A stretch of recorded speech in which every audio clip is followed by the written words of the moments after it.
মানব ইতিহাসের শ্রেষ্ঠ গুণে গুণান্বিত মানুষ মুহাম্মদ সাল্লাল্লাহু আলাইহি ওয়াসাল্লাম। তার অনুপম নেতৃত্বে ইসলাম পূর্ব জাহেলি সমাজ পরিবর্তিত হয়ে সভ্যতার এক অনন্য উদাহরণ হিসেবে অদ্যাবধিক বৈশ্বিক প্রভাব বজায় রেখেছে। একজন রাষ্ট্রনায়ক হিসেবে নবীজি ছিলেন সুদক্ষ, ব্যবস্থাপক হিসেবেও তার কোনো জুড়ি ছিল না। যুদ্ধের ময়দানে সেনাপতি হিসেবে তিনি ছিলেন অপ্রতিদ্বন্দ্বী। সর্বোপরি নেতৃত্বের প্রসঙ্গে নবীজি ব্যতীত প্রকৃষ্ট কোনো উদাহরণ নেই পুরো পৃথিবীতে, হবেও না কেননা তিনিই তো নেতৃত্বের সব গুণের আধার। নবীজি হলেন সর্বজনীন আল্টিমেট লিডার। মুহাম্মদ সাল্লাল্লাহু আলাইহি ওয়াসাল্লাম দ্য আল্টিমেট লিডার বইটি আল্লাহর রসুল সাল্লাল্লাহু আলাইহি ওয়াসাল্লাম এর আল্টিমেট লিডার হয়ে ওঠার এক মহা উপাখ্যান। বন্ধুরা, চলুন আজ আপনাদের বিস্তারিত আলোচনা করব ইবুক মুহাম্মদ সাল্লাল্লাহু আলাইহি ওয়াসাল্লাম দ্য আল্টিমেট লিডার। লেখক ডক্টর দাউদ বাসলার, প্রকাশনী গার্ডিয়ান পাবলিকেশনস। বইটিতে মোট পৃষ্ঠা আছে 144টি। আজ আপনাদের জানাবো নবীজির বৈচিত্র্যময় নেতৃত্ব নিয়ে।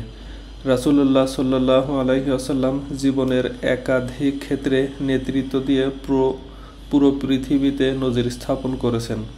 যারা নেতৃত্ব নিয়ে কাজ করেন তাদের কাছে এ বিষয়ে তিনি আদর্শের মডেল হিসেবে প্রতিষ্ঠিত। তিনি নবী ও রাসূল, মুসলিম উম্মাহর নেতা, বিচারক, শিক্ষক, পরিচালক, পরিবারের কর্তা, ব্যবসায়ী, এমনকি মিলিটারি কমান্ডার হিসেবেও দায়িত্ব পালন করেছেন। নেতৃত্বের গুণাবলী কেবল নিজের কাছে না রেখে তিনি সেগুলো একটি প্রাতিষ্ঠানিক রূপ দিয়েছিলেন, যেন সবাই শিক্ষা নিতে পারেন।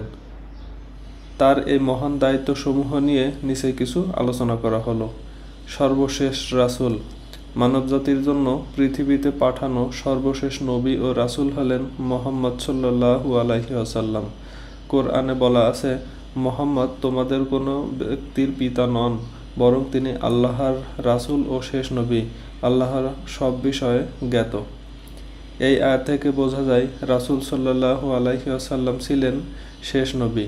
আল্লাহর এমন ঘোষণার পর নতুন করে কোনো নবী কিংবা রাসূল আসার আর কোনো সুযোগ নেই। রাসূলুল্লাহ সাল্লাল্লাহু আলাইহি ওয়াসাল্লাম বলেন, আমিও আমার পূর্ববর্তী নবীগণের অবস্থা এমন। এক ব্যক্তি একটি গৃহ নির্মাণ করল, তাকে সুশোভিত ও সুসজ্জিত করল, কিন্তু একপাশে একটি ইটের জায়গা খালি রয়ে গেল। অতঃপর লোকজন এর চারপাশে ঘুরে আশ্চর্য হয়ে বলতে লাগলো, ওই শূন্য স্থানে ইটটি লাগানো হলো না কেন? তখন আমি বললাম, আমিই সেই ইট, আর আমিই সর্বশেষ নবী। আদম আলাইহি ওয়াসাল্লাম থেকে শুরু করে নবীদের আগমনের গতিপথে রাসূলুল্লাহ সাল্লাল্লাহু আলাইহি ওয়াসাল্লাম হলেন শেষ পেরেক। তার আগমনের মধ্য দিয়ে চিরতরে বন্ধ হয়ে গেছে নবুয়তের ধারা। আল্লাহ দিন কিয়ামত অবধি চলবে, কিন্তু পৃথিবীতে আর কোনো নবীর আগমন ঘটবে না। রাসূলুল্লাহ সাল্লাল্লাহু আলাইহি ওয়াসাল্লাম এর প্রাথমিক লক্ষ্য ছিল মানুষকে ইসলামের পথে ডাকা, তাদের পথ প্রদর্শন ও অন্তরকে পরিশুদ্ধ করা। দুনিয়াতে বেঁচে থাকার অর্থ ও উদ্দেশ্য দুটো বিষয়ই তিনি সবার সামনে পরিষ্কার করেছেন। নবীজির শিক্ষাদান ছিল তিন ধরনের: আল্লাহর ইবাদতের ধারণা তাওহীদ, সঠিক কাজকর্ম, হাসর ও আখিরাত। এ কাজ করতে গিয়ে তাকে সম্মুখীন হতে হয়েছিল প্রবল প্রতিরোধের, কিন্তু সকল প্রতিরোধের পাহাড় মাড়িয়ে তিনি তাওহীদকে সমুন্নত করতে সক্ষম হয়েছিলেন। উম্মাহর নেতা। নির্যাতনের এক পর্যায়ে মহান আল্লাহর নির্দেশে মাতৃভূমি মক্কা থেকে মদিনায় হিজরত করলেন প্রিয় নবীজি। মদিনায় হিজরতের পর সবাই তাকে গ্রহণ করল এক অপ্রতিদ্বন্দ্বী ধর্মীয় এবং রাজনৈতিক নেতা হিসেবে। এরপর তিনি বুদ্ধিমত্তার সাথে সবার সামনে মদিনা সনদ তথা সংবিধান প্রণয়ন করলেন। এই সনদের মাধ্যমে সেখানকার মুসলিম অধিবাসী, হিজরতকারী এবং ইসলামের জন্য যারা সংগ্রাম করেছে তাদের একটি নির্দিষ্ট সম্প্রদায়ে অন্তর্ভুক্ত করা হলো। মূলত সেই সম্প্রদায়কেই বলা হয় উম্মাহ। পরবর্তী সময়ে উম্মাহ শব্দটি বিশ্বব্যাপী মুসলিম ভ্রাতৃত্বের জন্য প্রয়োগ করা হয়। মদিনা সনদ ইসলামের প্রথম রাজনৈতিক ব্যবস্থা লিখিত রূপ। এই সনদ নবীজিকে সমাজের প্রধান নেতা হিসেবে স্বীকৃতি দেয়। ইহুদি নাসারাও সমাজের শান্তি শৃঙ্খলা বজায় রাখা, দ্বন্দ্বের মীমাংসা এবং বহিরাগতদের আক্রমণ থেকে নিরাপদ থাকার জন্য তাকে মেনে নিয়েছিল। তারা জানত একমাত্র তিনিই এর উপযুক্ত ব্যক্তি। একজন সর্বোচ্চ নেতা হিসেবে রাসূলুল্লাহ সাল্লাল্লাহু আলাইহি ওয়াসাল্লাম সামাজিক রীতিনীতিকে বিচ্যুতির হাত থেকে রক্ষা করতে সর্বদা সচেষ্ট থাকতেন।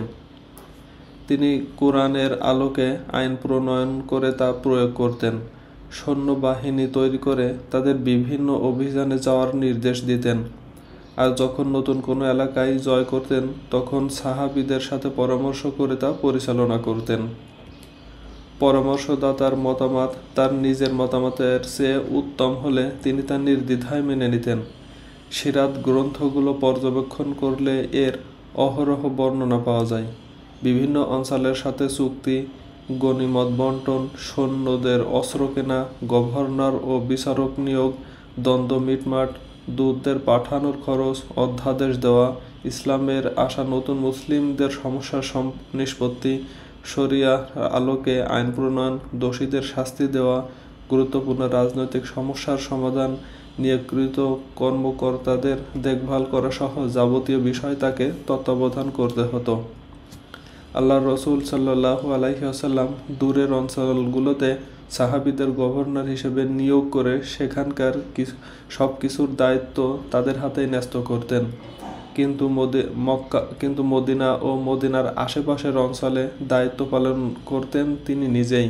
এই দায়িত্বগুলো ছিল তার জন্য শারীরিক ও মানসিক দিক থেকে যথেষ্ট চাপের, তবুও তিনি বিরামহীন পরিশ্রম করে যেতেন। আরবের সমস্ত ধন সম্পদ রাসূলুল্লাহ সাল্লাল্লাহু আলাইহি ওয়াসাল্লাম এর পদতলে থাকা সত্ত্বেও সামান্য আরামের জন্য তার ছিল না কোনো নরম বিছানা। তিনি না খেয়েছেন তৃপ্তিকর খাবার, আর না ছিল তার কোনো রাজকীয় ঘর। ধন সম্পদের কোনো রকম বাহাদুরি ছাড়াই কেবল ভালোবাসা দিয়ে মানুষের মন জয় করে শাসনকার্য পরিচালনা করেছেন আজীবন। ইতিহাসের পাতা এর সাক্ষী। প্রধান বিচারক হিসেবে কেমন ছিলেন? রাসূলুল্লাহ সাল্লাল্লাহু আলাইহি ওয়াসাল্লাম আল্লাহর দেওয়া কুরআন, সুন্নাহ ও শরিয়ার আলোকে আইন প্রণয়ন করে সে মোতাবেক বিচারকার্য পরিচালনা করার নির্দেশ দেন। এর নাম ইসলামী শরিয়া। মদিনা ও আশেপাশের বিচারকার্য তিনি নিজেই করতেন। অন্যান্য অঞ্চলে সাহাবীদের কাজী বা গভর্নর হিসেবে নিয়োগ করে পাঠাতেন, সেখানকার বিচারকার্য তারাই করতেন। রাসূলুল্লাহ সাল্লাল্লাহু আলাইহি ওয়াসাল্লাম এর বিচারিক ফয়সালার পরিমাণ এত বেশি ছিল, সেসব একত্রিত করে বিশাল আকারের একটি গ্রন্থ প্রস্তুত করা সম্ভব ছিল।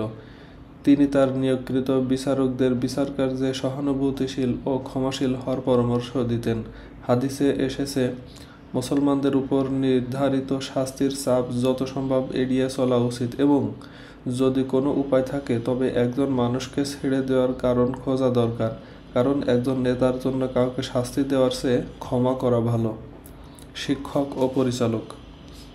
আল্লাহ তাআলা রাসূলুল্লাহ সাল্লাল্লাহু আলাইহি ওয়াসাল্লামকে মানবজাতির জন্য শিক্ষক হিসেবে গুরুত্বপূর্ণ ভূমিকা পালন করার দায়িত্ব দিয়েছিলেন।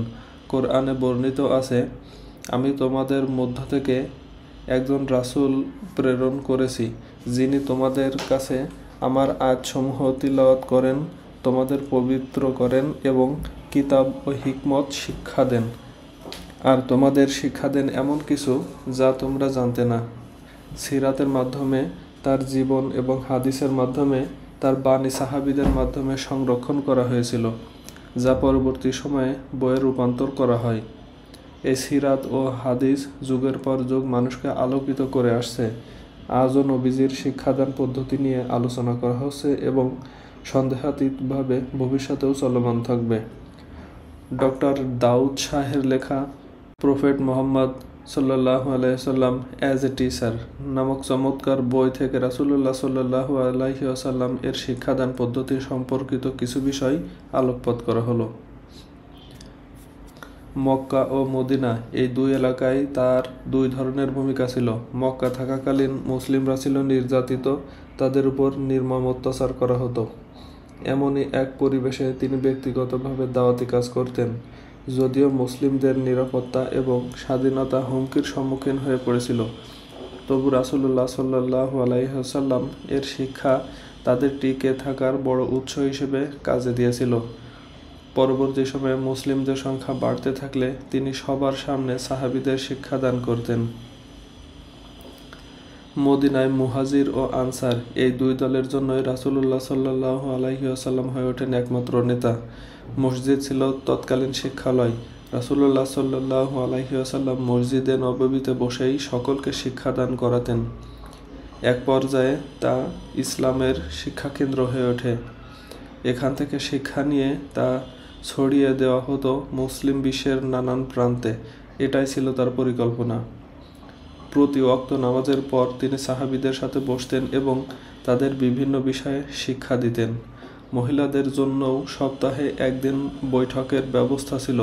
এই প্রচেষ্টা ছিল সকল সফল ইসলামী শিক্ষার বিপ্লবী সূচনা। নবুয়ত প্রাপ্তির 13 বছর পর মদিনায় হিজরত করেন রাসূলুল্লাহ সাল্লাল্লাহু আলাইহি ওয়াসাল্লাম। সেখানকার দায়িত্বভার গ্রহণ করেন। তার শিক্ষা কার্যক্রম মদিনাবাসীর জীবন হতে যাবতীয় কলুষতা দূর করতে শুরু করে, যাদের যাবতীয় অনাচার অপকর্ম থেকে বিরত রাখে।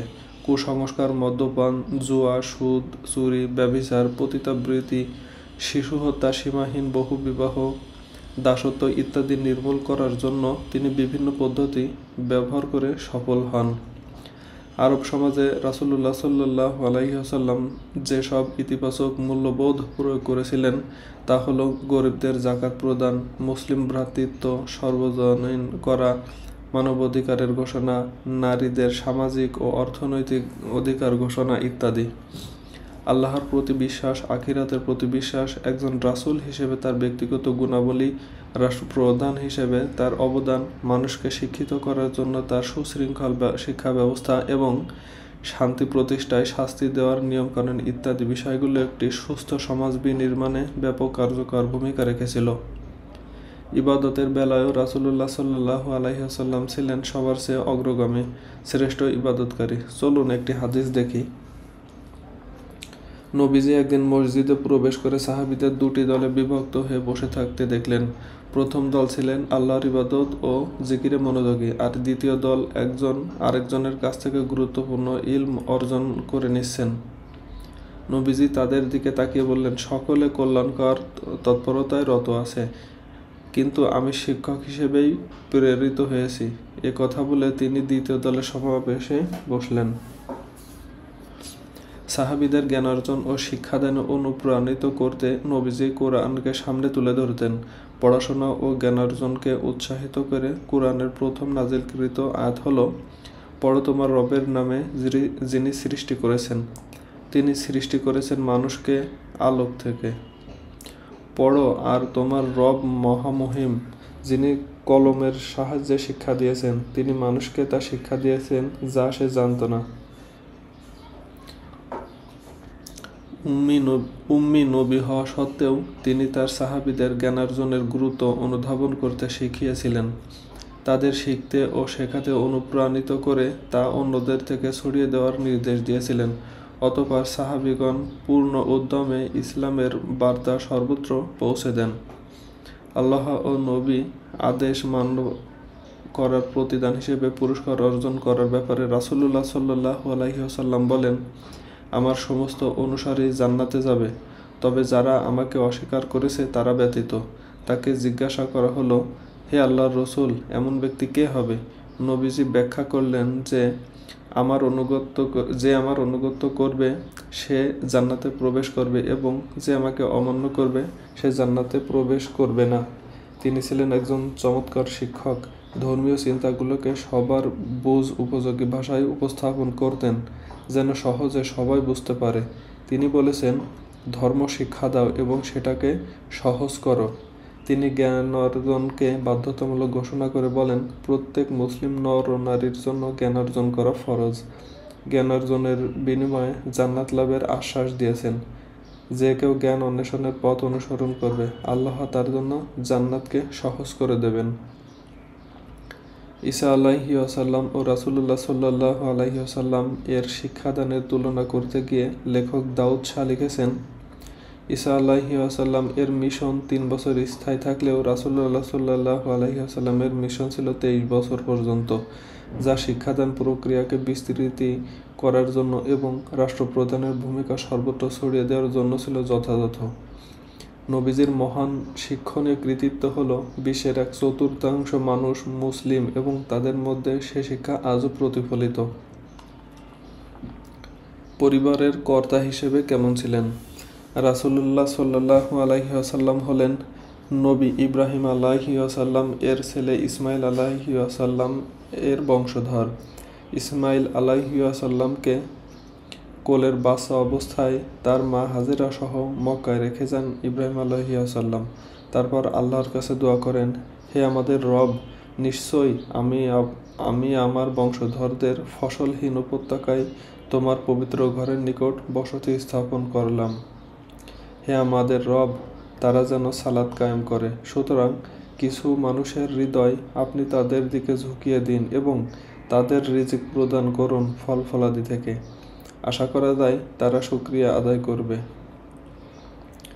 রাসূলুল্লাহ সাল্লাল্লাহু আলাইহি ওয়াসাল্লাম হলেন আব্দুল্লাহ ইবনে আব্দুল মুত্তালিব ইবনে হিশাম ইবনে আবেদে মানাফ ইবনে কুসাই ইবনে কিলাব ইবনে মুররা ইবনে কাব ইবনে লুওয়াই ইবনে গালিব ইবনে ফিহির ইবনে মালিক ইবনে আন-নাদর ইবনে কিনানা ইবনে খুজাইমা ইবনে মুদ্রিকা ইবনে ইলিয়াস ইবনে নাজর ইবনে মাআদ ইবনে আদনানের পুত্র।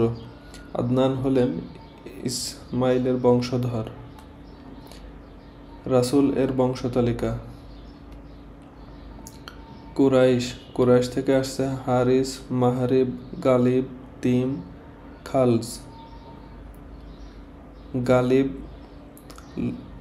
লুয়াই থেকে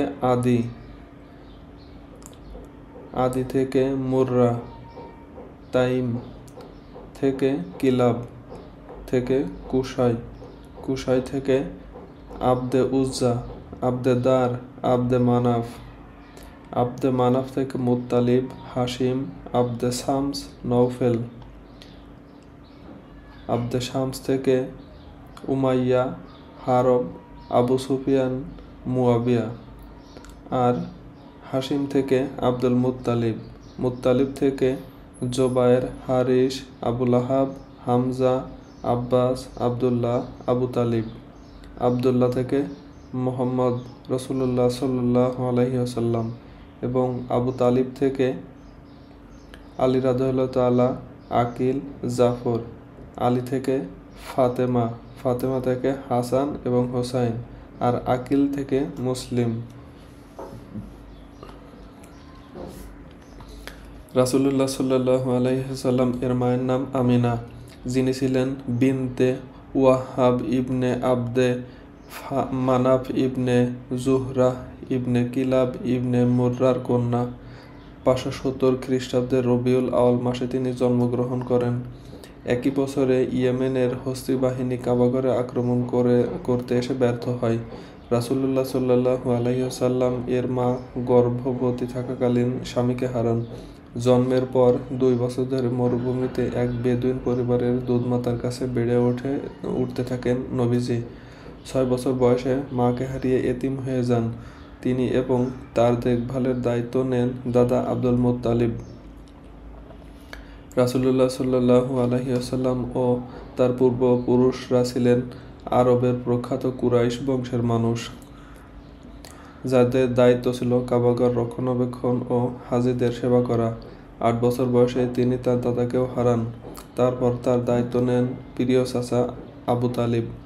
চাচা আবু তালিব তার জীবনের শেষ দিন পর্যন্ত রাসূলুল্লাহ সাল্লাল্লাহু আলাইহি ওয়াসাল্লামকে আগলে রাখেন। নিজে ঈমান না আনলেও বিরূপ পরিস্থিতিতেও নবীজির হাত ছেড়ে দেননি। এজন্য তাকে সহ্য করতে হয়েছে কুরাইশদের নানামুখী চাপ ও কুটচাল।